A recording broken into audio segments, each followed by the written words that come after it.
بسم اللہ الرحمن الرحیم۔ السلام علیکم ناظرین، میں ہوں ہمشری عارف حمید بھٹی۔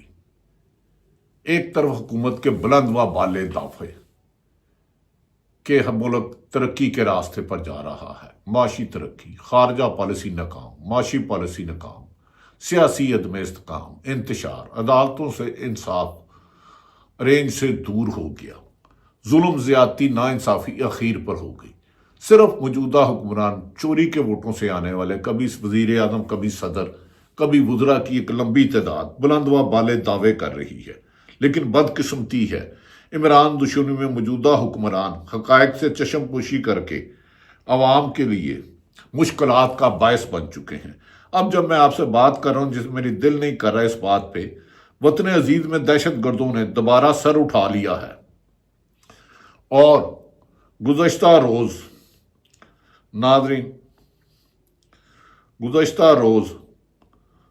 بولان ایکسپریس میں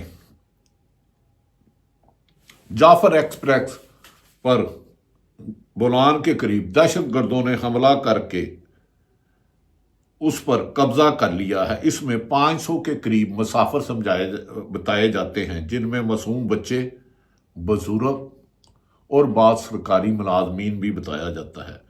بولان کے علاقے میں دہشت گردوں کے حملے پر معصوم شہریوں کو ٹارگٹ کیا گیا ہے اور فائرنگ کی گئی ہے۔ یہ بھی کہا جا رہا ہے کہ ٹرین کو ایک دھماکے سے روکا گیا اور اس کے بعد اس پر یرغمال کر لیا گیا۔ دہشت گردوں نے جعفر ایکسپریس کو ٹیل میں روک کر مسافروں کو جمال بنایا۔ انتہائی دشوار راستوں اور سڑک سے دور ہونے کے باوجود سیکورٹی فورس نے پورے علاقے کو گھیرے میں لے لیا ہے اور ہر ممکن کوشش کی جا رہی ہے کہ BLA کے دہشت گردوں سے ہمارے بھائیوں کو رہا کرایا جائے، جس میں معصوم بچے، بزرگ اور بعض سرکاری ملازم ہیں۔ دہشت گردوں کا بتایا جاتا ہے بیرون ملک اپنے دہشت گرد آنکھوں سے رابطہ بھی ہے، اسے سیکورٹی ذرائع کنفرم کر رہے ہیں۔ ناظرین، بدقسمتی ہے 70,000 سے زیادہ جانوں کا قربانہ دے کر پاکستان میں 80,000 سے زیادہ پاکستان میں دہشت گردی کا خاتمہ کیا گیا، لیکن پھر ایک چلتی حکومت کو، یعنی کہ تحریک انصاف کی حکومت کو ایک سائفر کے تحت ختم کیا گیا اور عمران خان کی بجائے موجودہ حکومت کو لایا گیا، مسلط کیا گیا۔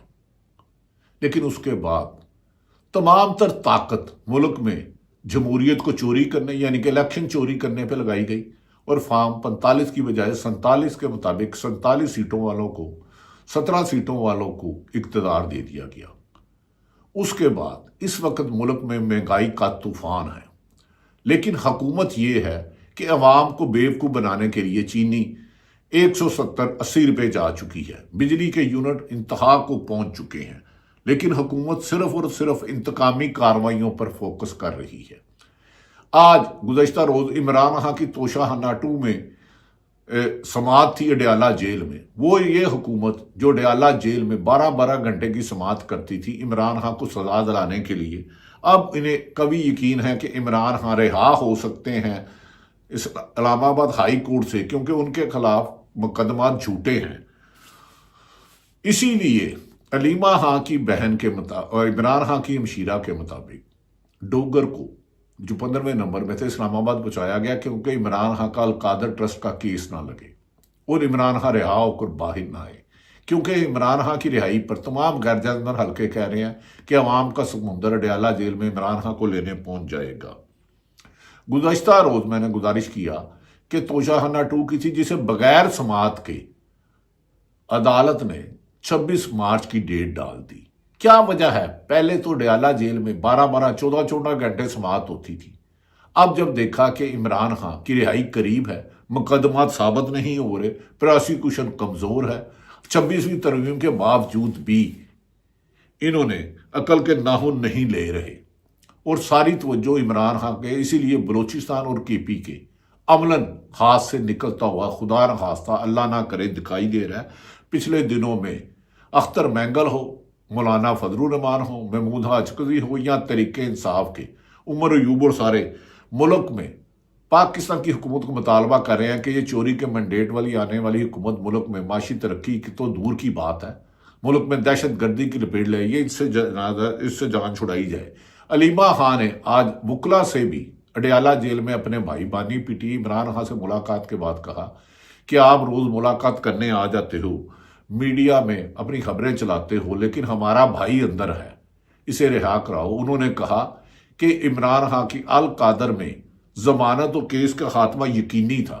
عمران خان کی مشیرہ نے میڈیا سے گفتگو کرتے ہوئے کہا اسی لیے لاہور سے 15 نومبر میں ڈوگر کو اسلام آباد ہائی کورٹ کا چیف جسٹس بنایا گیا کہ عمران خان کا کیس فکس نہ ہو، عمران خان کا کیس نہ لگے۔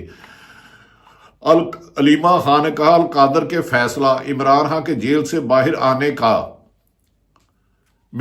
امکان نہیں ہے، کیونکہ انہوں نے جسٹس ڈوگر کو اسلام آباد ہائی کورٹ لایا گیا ہے، اسی لیے وہ اس کی سماعت فکس نہیں کر رہا۔ اور انہوں نے وکلا کو کہا کہ اگر عمران خان کی جلد رہائی نہ ہوئی تو کہا جا رہا ہے تحریک انصاف کے ساتھ عمران خان کی ہمشیرہ عظمیٰ ہو یا علیمہ خان، وہ احتجاج کریں گے، اڈیالہ جیل کے باہر کیمپ لگائیں گے۔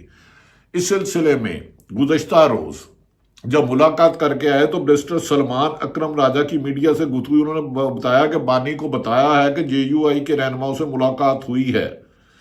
بانی اپوزیشن نے اتحاد سے متعلق کوششوں کو سراہا ہے۔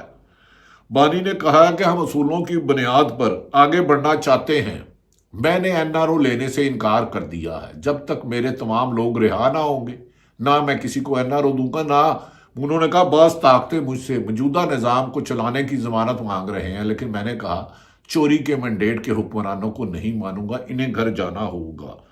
سلمان اکرم راجہ نے کہا جو بھی جمہوریت کے لیے ہمارا ساتھ دے گا ہم اس کا خیر مقدم کریں گے، اگر ہم ساتھ جو ہمارے ساتھ کھڑا ہے تو ہم اس کے ساتھ رہیں گے۔ یہ ملک کی بقا کا مسئلہ ہے، جمہوریت کی بقا کا مسئلہ ہے، کیونکہ 26ویں ترمیم کے بعد عدلیہ کا بھی وجود عملاً ختم کر دیا گیا۔ انہوں نے کہا خیبر پختونخوا میں کرپشن ہو یا کسی سطح پر میں علی مین گنڈا پور سے بات کروں گا۔ بانی نے وعدہ کیا ہے کہ علی مین گنڈا پور کو ان کی تائید حاصل ہے، کیونکہ کچھ خبریں آ رہی تھی کہ عمران خان وزیر اعلیٰ کے پی کے سے ناراض ہے، لیکن سلمان اکرم راجہ نے کہا کہ انہیں عمران خان کی تائید حاصل ہے، اگر کسی کو کوئی شکایت ہے تو اس کے لیے کمیٹی بنائیں گے۔ کے پی کے کرپشن کے مسئلے پر اگر کسی نے بات کرنی ہے تو اس پر انہوں نے کھل کے بات کی۔ ناظرین، بانی پی ٹی آئی اور بشرا بی بی سے خوشگوار ملاقات رہی ہے، فیصل چودھری نے اس سلسلے میں کہا۔ انہوں نے کہا بانی پی ٹی آئی نے ہمیشہ اعتماد کیا ہے، جس پر ہم پاکستان کے انسان کے شکر مند ہیں۔ ناظرین، ایک طرف تو تحریک انصاف کو جیل میں رکھنے کے لیے اور تحریک انصاف کی قیادت کو کارنر کرنے کے لیے ظلم و ستم کے پہاڑ کیے جا رہے ہیں۔ سابق وزیر اطلاعات محمد علی دورانی نے آج گزشتہ روز ایک ٹاک شو میں کہا ہے کہ 26ویں ترمیم کے بعد آئین تو رہا نہیں، اب تو حکومت کا تو کوئی وجود ہی نہیں رہا، اب تو حکومت کی مرضی سے سب کچھ، حکومت کی خواہش اور عدالتیں چل رہی ہیں، حکومت کی خواہش پر بینچ بنتا ہے اور حکومت کی خواہش پر سزا ملتی ہے۔ اب تو یہ لمبی سٹرگل کے بعد وکلا نے عدلیہ اور انتظامیہ سے الگ کیا تھا، مگر عدلیہ چلتی ہی اب انتظامیہ کے حکم پر ہے۔ آپ کی بھی انتظام کر لیا گیا۔ انہوں نے صحافیوں کو کہا آپ کے لیے بھی پیکا جیسا سیاہ قانون لا دیا ہے، اور اس کے بعد صحافی بھی سچ نہیں بول رہے۔ صحافی سچ کیا بولے؟ 50 سے زیادہ صحافیوں کو نوکریوں سے نکال دیا گیا، ان کی زندگیوں کو خطرہ ہے۔ شہید ارشد شریف نے اپنی زندگی دے دی، لیکن اس کا کیس نہیں سن رہے۔ اس کے بعد کئی صحافی ملک چھوڑ چکے اور کئی صحافیوں کو پاکستان میں نوکری ہی نہیں کرنے دی جا رہی۔ اس سلسلے میں ناظرین، موجودہ معاشی تباہی کی داستان میں زبان زد عام ہے، اکانومی تباہ، سیاست تباہ، عدلیہ تباہ، خارجہ پالیسی تباہ۔ خارجہ پالیسی کی تباہی کی انتہا دیکھیں کہ امریکہ نے اپنے ایک دہشت گرد کو تو پاکستان سے لے لیا۔ ان کی خارجہ پالیسی کی ناکامی دیکھیں کہ ہمارے ایک مشیر وہاں گئے، سفیر گئے ترکمستان کے، انہیں لاس اینجلس سے ڈیپورٹ کر دیا گیا۔ پاکستان کی دنیا بھر کی انڈیکس جمہوریت میں جاری کرنے والے کہہ رہے ہیں پاکستان 3 درجے جمہوریت پر آ گیا ہے۔ دہشت گردی کا سوڈان کے بعد سب سے زیادہ خطرناک ملک پاکستان کو قرار دیا گیا ہے، لیکن حکمران روزانہ جھوٹ بولتے ہیں کیونکہ ٹی وی پر ان کی مرضی سے ریموٹ کنٹرول چلتے ہیں۔